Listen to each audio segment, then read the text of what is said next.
Be ready for the dictation. Start. Sir, some features which the Honorable Finance Minister or the Minister of State may wish to clarify are as follows. There is a need to recognize the rise in prices of goods and services of daily domestic consumption, which is the housewife's dilemma. How to reconcile this dilemma with claims of drop in inflation, which could seem incredulous to the common person and may be explained in a layman's terms when the Honorable Finance Minister gives the reply. The instant opinions which were being expressed by the so-called experts and corporate chiefs while the Honorable Finance Minister was still presenting the budget in the Lok Sabha have become annual events and are not given much credence by the people who listen to this instant wisdom except the media, which find the budget a bit complicated. The Finance Minister may kindly share with the House some fallback opinions if unanticipated but not unusual events were to occur.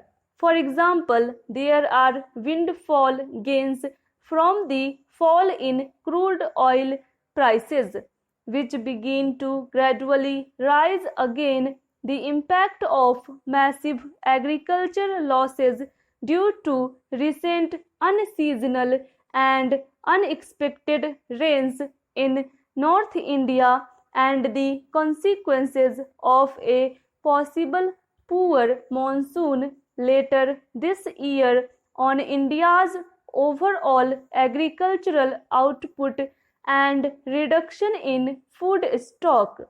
While many aspects of taxation are innovative, I am afraid raising service tax escapes logic. This is bound to have an impact on domestic consumption, while there is an effort to rationalize corporate tax. The finance minister has once again resorted to cess policy introduced by his predecessors to push up personal income tax. Sir, this is unfortunate and a bit retrograde. It would be of greater interest if the Honorable Finance Minister could share specific steps being proposed to increase the number of taxpayers and significantly improve the efficiency of tax collection as well as the growth ambitions of direct tax revenue. The cess route is bound to become less and less productive sooner rather than later. The debate on the black money must also include the massive generation of domestic black money as well.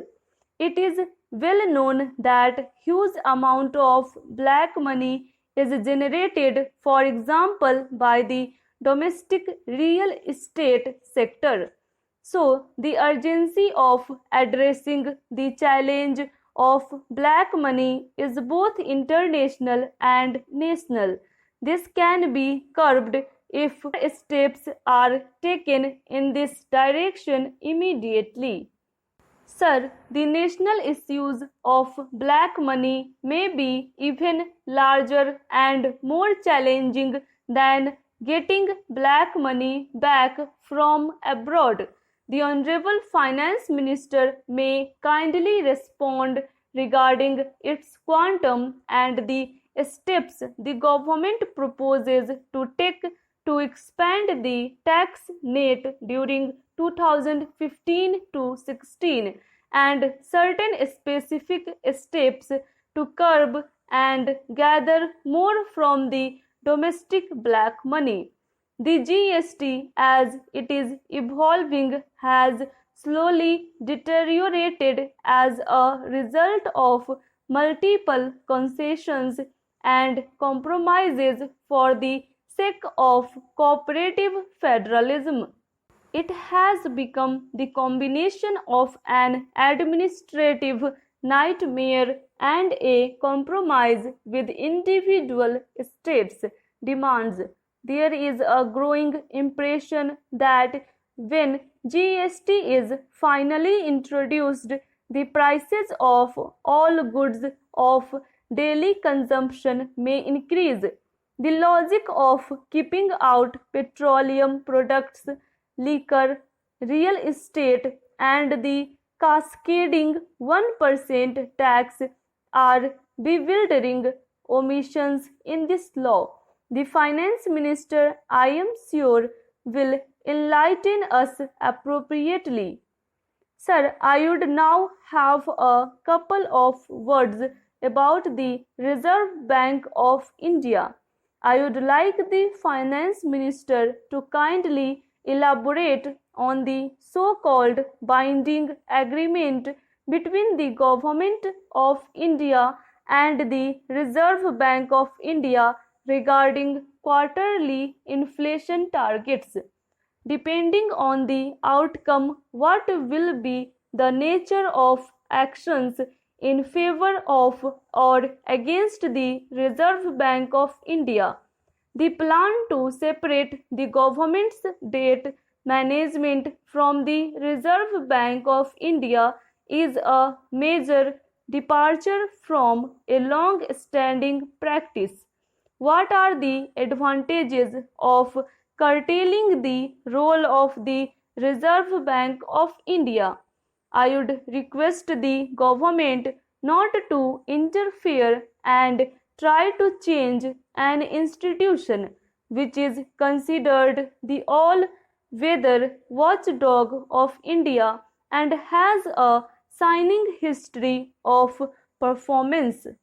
Please do not try to repair what is not broken. In order to ensure the outcomes of cooperative federalism, there must be a monitoring mechanism for the macro oversight of the progress of projects and the utilization of funds being devolved to states.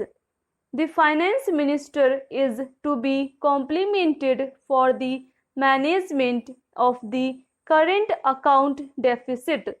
There is, however, a fairly widespread apprehension that the key elements of welfare, such as farm subsidies, minimum support price, and other programs for the upliftment of the poor sections of our society, face significant cuts and setbacks as consequence.